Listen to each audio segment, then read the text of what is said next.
എല്ലാവർക്കും സുഖമാണെന്ന് വിശ്വസിക്കുന്നു. ദൈവനാമത്തിന് മാത്രം ഉണ്ടാകട്ടെ. ഇന്നത്തെ ചിന്തയ്ക്കായിട്ട് 41 സങ്കീർത്തനം. എളിയവനെ ആദരിക്കുന്നവൻ ഭാഗ്യവാൻ. അടുത്ത ദിവസത്തിൽ യഹോവ അവനെ വിടുവിക്കും.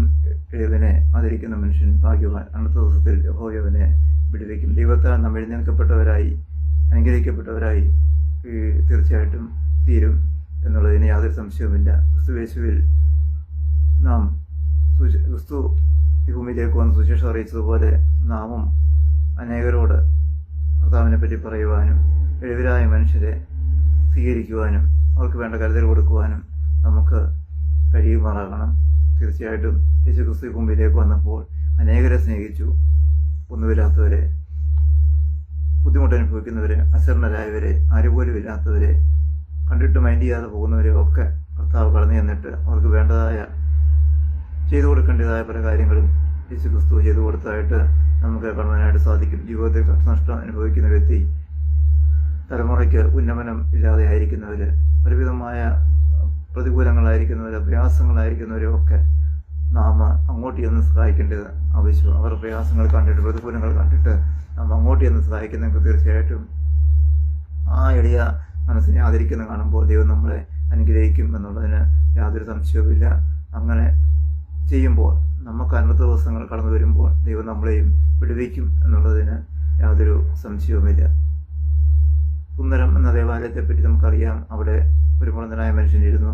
അദ്ദേഹത്തിന് ഇതുപോലെ ഓരോരുത്തരും കണ്ടു വേണ്ടത് കൊടുത്തേച്ച് പോവുകയല്ലാതെ വേറൊരു സഹായവും ചെയ്തില്ല. എന്നാൽ ദൈവത്തിൻ്റെ തൻ്റെ ദാസന്മാർ പത്രോസ് യോഹന്നാനും കടന്നു വന്ന് അവനോട് പറയുന്നു, ഞങ്ങളീ തരാനൊന്നുമില്ല, യേശുവിൻ്റെ നാമത്തിൽ സൗഖ്യമാകാമെന്ന് പറഞ്ഞ് അദ്ദേഹം എഴുന്നേറ്റ് പോകുന്നതായിട്ട് കാണാൻ സാധിക്കുന്നുണ്ട്. ഇത് അദ്ദേഹം വിളിച്ചിട്ട് ചെന്നതല്ല, അങ്ങോട്ട് ചെന്ന് വേണ്ടത് ചെയ്തു കൊടുക്കുന്ന, വേണ്ടതായ കാര്യങ്ങൾ ചെയ്തു കൊടുക്കുന്ന നമുക്ക് കാണുവാനായിട്ട് സാധിക്കും. അപ്പോൾ നാമം ചെയ്തു കൊടുക്കേണ്ടത് ഇങ്ങോട്ട് വന്നിട്ടല്ല, അങ്ങോട്ട് ചെന്ന് നമ്മളാൽ കഴിയുന്നത് മനസ്സറിഞ്ഞ് ചെയ്യുവാൻ, അവരോട് ദൈവസ്നേഹം പങ്കിടുവാൻ, ദൈവസന്നിധിയിൽ ആയിത്തീരുവാൻ എനിക്കും നിങ്ങൾക്കും കഴിയണം എന്നുള്ളതാണ് ഇവിടെ നമുക്ക് കാണുവാനായിട്ട് സാധിക്കുന്നത്. അതുപോലെ വഴി കിടന്ന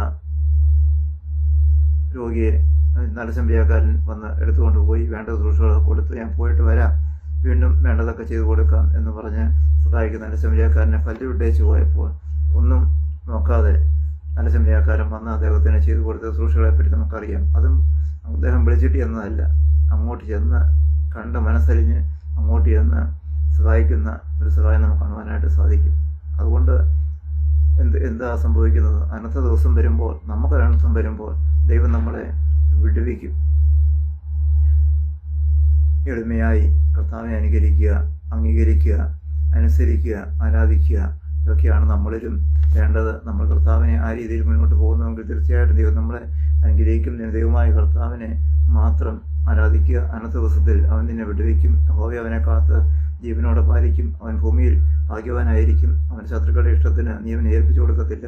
യഹോവ അവനെ രോഗശൈലി താങ്ങും. നിനക്ക് രോഗം വന്നോട്ടെ, പ്രതികൂലം വന്നോട്ടെ, പ്രയാസങ്ങൾ വന്നോട്ടെ, ദൈവം നിന്നെ രോഗശൈലി താങ്ങും, നിന്റെ പ്രതികൂലങ്ങൾ താങ്ങും, നിന്റെ പ്രയാസങ്ങൾ താങ്ങും. ദാവീദിനെ നമുക്കറിയാം, വളരെ കഷ്ടപ്പെട്ട് ആരുപോലും ഇല്ലാത്ത സമയത്ത് വളരെ പ്രതിസന്ധി അനുഭവിച്ച് നിലവിളിച്ചപ്പോൾ ദൈവം കടന്നു ചെന്ന് ദാവീദിനെ രക്ഷിച്ചതായ അവസ്ഥ നമുക്ക് കാണുവാനായിട്ട് സാധിക്കും. അതുകൊണ്ട് ഞാനും നിങ്ങളും അങ്ങോട്ട് കടന്നു ചെന്ന് സഹായിക്കുന്നെങ്കിൽ തീർച്ചയായിട്ടും എന്നെയും നിങ്ങളെയും ദൈവം രോഗാവസ്ഥയിൽ, പ്രതികൂലാവസ്ഥയിലൊക്കെ ദൈവം താങ്ങും. അതുകൊണ്ട് നമ്മളെ ആരും വിളിച്ചു കൊണ്ടുപോകല്ലേ ചെയ്യേണ്ടത്.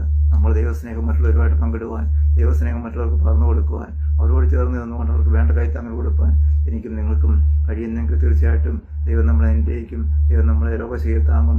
അനർത്ഥത്തിൽ അവൻ നമ്മളെ വിടുവിക്കും. എന്ത് പ്രയാസങ്ങൾ വന്നോട്ടെ, പ്രതികൂലങ്ങൾ വന്നോട്ടെ, അവിടെയൊക്കെ തങ്ങുന്നവനായ കർത്താവ്, ഈ കർത്താവിനോട് കൂടി നിന്നുകൊണ്ട് നമുക്കും സഹപ്രവർത്തകരോട് കരുണ കാണിക്കാം. ദൈവം നമ്മളെ ഓരോരുത്തരെയും അനുഗ്രഹിക്കുമാറാകട്ടെ.